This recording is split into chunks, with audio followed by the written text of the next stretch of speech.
What is up, everyone? It's Quinn here, and in this video, I'm going to be going through my tight end start sits for week 16 of the NFL season. So if you guys are new to this style of video or new to my channel, I'm going to be going through every single week 16 matchup, talking about every single fantasy relevant tight end, and then listing them as either a start, fringe option, or sit. The starts are going to be your mid to high end tight end ones, basically the players you would plug into your lineup with a lot of confidence. The fringe options are going to be more of your back end tight end ones, your high end twos, and then sits, players that you would prefer to keep on your bench. Let's just dive right into the first game here with the Saints taking on the Rams. And for the Saints here, I have Taysom Hill as a fringe option. He returned in week 15 after missing week 14, and he didn't really step back into the same kind of super diverse role that he had seen in previous weeks. We had been used to him getting a ton of usage on the ground, throwing a few passes a game, and then also getting involved as a pass catcher. He didn't really have that, spread around usage in week 15. He definitely could have it, which gives him a decently high weekly ceiling, but also it seems like his floor is pretty low if they just don't really choose to implement him in that way. So he's going to be a fringe option for me, probably like a back end tight end one, but that's kind of where he falls in this week. And then Juwan Johnson did have a decent fantasy game, but there just hasn't been any consistency there, so he's going to be a sit for me. Then for the Rams, going to be sitting Tyler Higbee. When Cooper Kupp and Puka Nacua have both been healthy, Tyler Higbee just hasn't been a super relevant option here for this Rams offense. Now in the next one, we're going to have a divisional matchup between the Bengals and the Steelers, and I'm pretty much just going to be avoiding the tight ends in this matchup. For the Bengals, they continue to roll out a tight end by committee, so sitting Tanner Hudson here, there's not one guy getting a ton of usage consistently week to week. And then for the Steelers, Pat Freiermuth has just not been it this season. He's going to be a sit, unfortunately. Was, super consistent, a nice fringe option in both his rookie and second seasons, just has not carried that here into 2023. Looking at the Bills-Chargers matchup, starting off with the Bills here, Dalton Kincaid went for a goose egg on Sunday, which is, obviously not great, especially if you fired him up into your lineup. And I'm willing to kind of forgive a goose egg in context. This was a massive outlier when it came to the Bills' run-pass splits. Josh Allen only completed 7 passes for 94 yards, so there really wasn't a ton of, overall passing production to go around to these pass catchers. So I would be willing to forgive it if his usage was the same. The problem is his role fell off from last week. So we saw Dawson Knox return in week 14, and Dalton Kincaid was still the leader amongst all pass catchers on the Bills, including guys like Stephon Diggs, Gabe Davis. Dalton Kincaid was the leader in route participation. This week, his route participation fell to below 70% at 68%. Now, that definitely could have been a game script thing. They could definitely view Dawson Knox as the better run blocker if they're going to run a ton.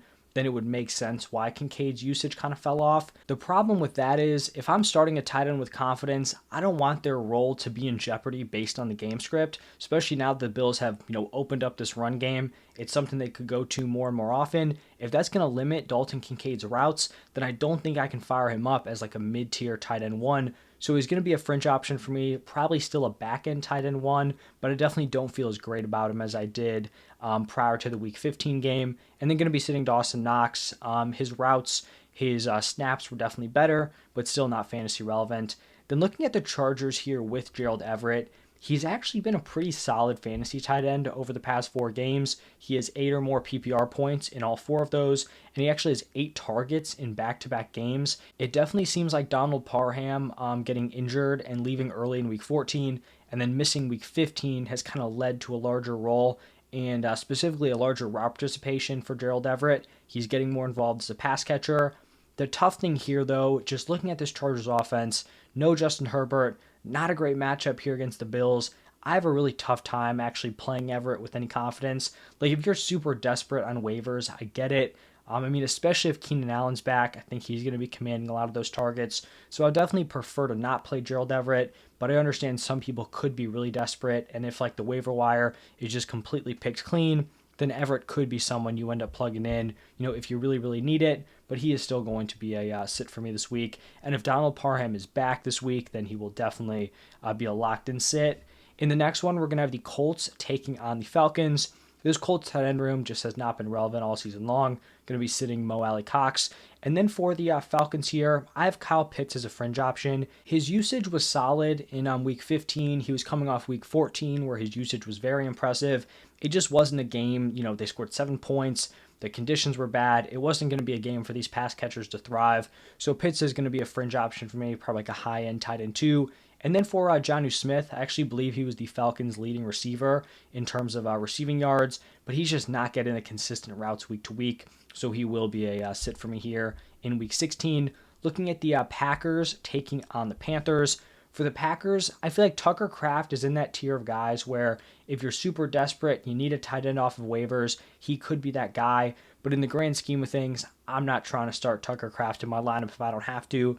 His route participation has been solid. He's actually had 2 decent back-to-back games, but I mean, he was a guy who was pretty firmly pinned behind Luke Musgrave, who hadn't been great. I'm just not really sure that this is like going to consistently be happening week after week here for Tucker Kraft. And then for the Panthers, just the tight end room, pretty much non-factor here, going to be sitting Tommy Tremble. Looking at the Browns-Texans matchup, definitely much better at the tight end position. We have David Njoku coming off of another massive game. He's got to be a locked-in start at this point. He's been on an absolute tear over the second half of the season. Him and Joe Flacco just balling out together. Feel very, very good about David Njoku this week. Then looking at the Texans here, we saw Dalton Schultz return to the lineup. Obviously, it wasn't like the peak of this Texans offense with no CJ Stroud. I'm going to have him as a fringe option. Obviously, you feel much better about him if CJ Stroud is back in the lineup.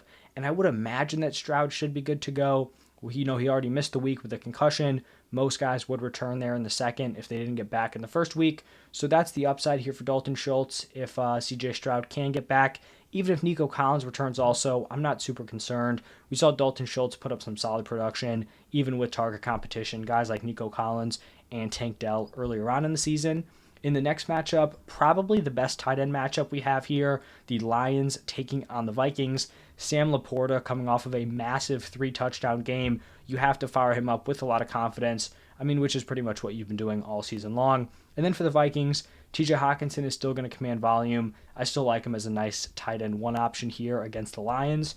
Then looking at the Commanders taking on the Jets, Logan Thomas's involvement in terms of like the routes he's running has been solid. He just hasn't really come through with the volume, actually turning that into fantasy production. So he's definitely going to be a sit. And then for the Jets, sitting Tyler Conklin, only want to be looking at Garrett Wilson and Breece Hall. Next up is another matchup that I'm not super excited about at the tight end position. Seahawks taking on the Titans.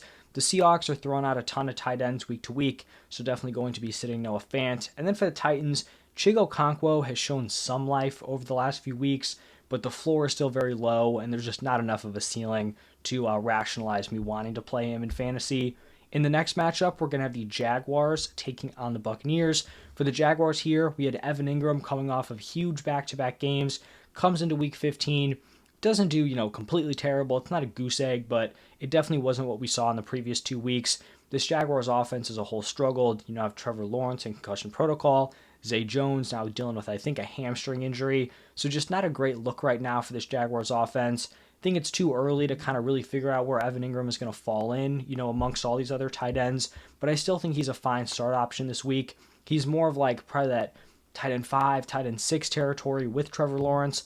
Without T-Law, maybe he's slipping more to like that back end tight end 1 territory. But I wouldn't be panicking, especially if T-Law's back after 1 down game. Then for the Buccaneers, Cade Otton's usage is decent in terms of his weekly route participation. Their production just hasn't really been there week to week, so he will be a sit for me here. Then looking at the Cardinals Bears matchup, for the Cardinals here, Trey McBride coming off a huge game against the 49ers defense. You have to feel great about Trey McBride.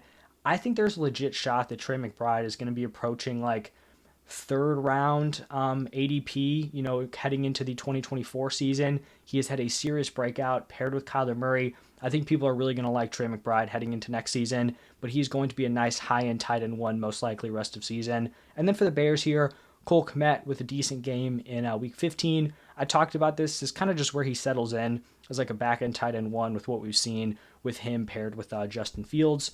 Shifting over to the Cowboys Dolphins matchup here. For Jake Ferguson, even in a rough game from this Cowboys offense, he still came through for fantasy-wise. That's 3 really strong games in a row. I'm expecting a bounce back out of Dak. He had been playing at a super high level. I'm not going to fade off this offense after 1 rough one. So I like Jake Ferguson as a nice mid-tier tight end 1 play. And then for the Dolphins, clear sit here with Durham Smythe. They're just not involving the tight end position week to week. Then we're going to have the Patriots taking on the Broncos. And I really thought that Hunter Henry's Week 14 game was just a fluke.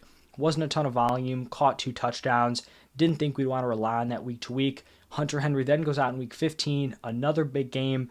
This time, more based on volume, which I like to see. Only caught 1 touchdown compared to the 2 he caught the week before. So I think at this point, we have to make him a fringe option.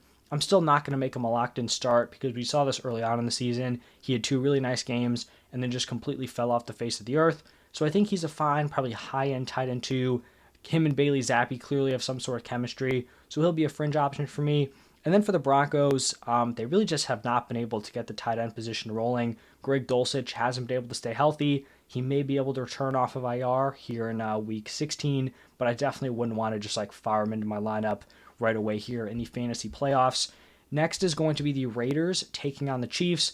A pretty clear sit, pretty clear start. Michael Mayer did have a decent game on Thursday night, but there just hasn't been enough consistency there out of him and this Raiders offense. And then for the Chiefs, you're definitely firing up Travis Kelce as a high-end tight end 1. We're going to have a divisional matchup between the Giants and the Eagles here, and I have both of these starting tight ends as fringe options. For Darren Waller here, he made his return off of IR. They kind of eased him back into the lineup. They didn't, give him his full role that we saw early on in the season. He split time with Daniel Bellinger, only had a 47% route participation, but he still ended up commanding 5 targets, caught 4 of them for 40 yards. So in a PPR league, he really wasn't terrible if you had to play him.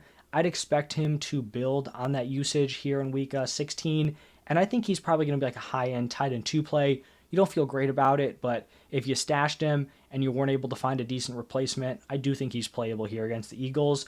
And then for Dallas Goedert, kind of just where he settled in on the season, that back-end tight end 1 territory. I feel like that's a fair spot at this point. And then in the final game of the week, we're going to have the Ravens taking on the 49ers.